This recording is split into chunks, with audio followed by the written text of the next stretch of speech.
In this explainer, we're digging into a fascinating piece of history, all thanks to a publication from the portal soysephardi.org. We're going to be talking about a truly remarkable figure, Rabbi Isaac Abendana. Now, he was a 17th century scholar who ended up right in the heart of English academia. And while you might not know his name, trust me, his story is an incredible journey of intellectual breakthroughs. So here's the central question, the one that really pulls you in. What on earth could possibly connect a Spanish rabbi from the 1600s to Sir Isaac Newton? The answer is way more surprising than you'd think, and it shines a light on this fascinating moment where the worlds of faith and science actually met. We'll get to it. To really understand that connection, we have to follow Abendana's path. You see, his story isn't just set in one country or one field of study.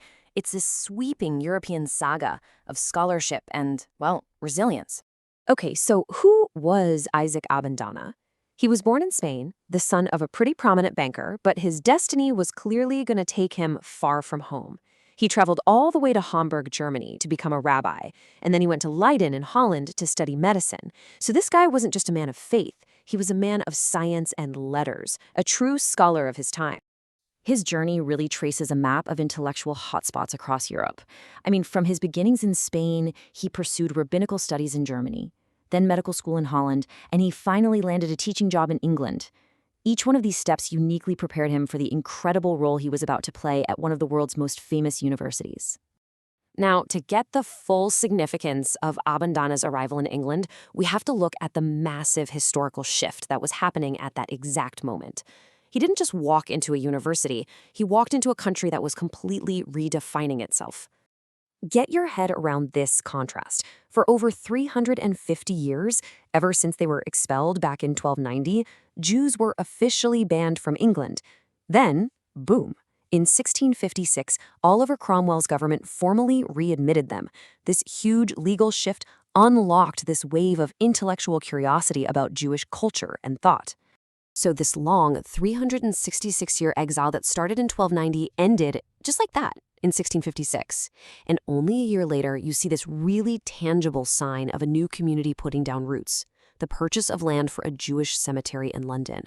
This was the England that Rabbi Abendana walked into. So in this new, incredibly curious England, what was Abendana's role at Cambridge? Well, he basically became an intellectual bridge, using his deep knowledge to connect two worlds through language and literature. He had two monumental tasks on his plate. First, he was completing this decades-long project to translate the Mishnah, a foundational text of rabbinic Judaism, into Latin, which was the academic language of the day. And second, he wrote something totally new, the very first book about Judaism written in English specifically for a non-Jewish audience. And his work could not have come at a better time. As our source material notes, the interest for Jewish topics in the Gentile world was very great. After centuries of absence, there was this huge, untapped curiosity among English scholars. Abendana was the perfect person in the right place at the exact right time.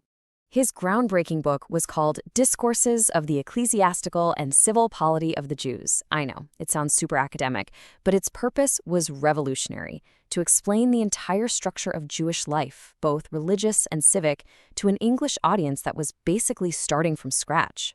So what did he cover? It was basically an encyclopedia of Jewish life. He explained everything from the legal system and social welfare to the structure of prayer and the rhythm of the festivals. He even detailed ancient systems of currency and measurement.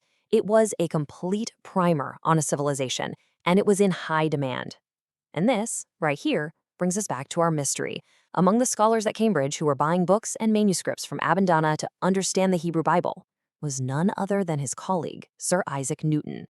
So what is the lasting impact of this one scholar and his work? Well, it goes far beyond a single book or a university classroom. The author of our source article, Rabbi Yosef Bitton, makes a really powerful argument.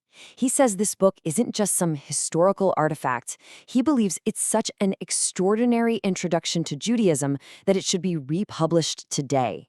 That just shows you how timeless its clarity and breadth really are. And that's the real takeaway here. Abendana's legacy wasn't just about translating texts. It was about opening a door that had been sealed shut for centuries. At this absolutely pivotal moment in history, He built a bridge of understanding, reminding us that the greatest breakthroughs often happen when different worlds of knowledge finally decide to speak the same language. Our sincere thanks to soysefardi.org for the publication that made this entire explainer possible. Our explainer was based on the article Rabbi Isaac Abendana from soysefardi.org. The source cited within that publication is halaga.org.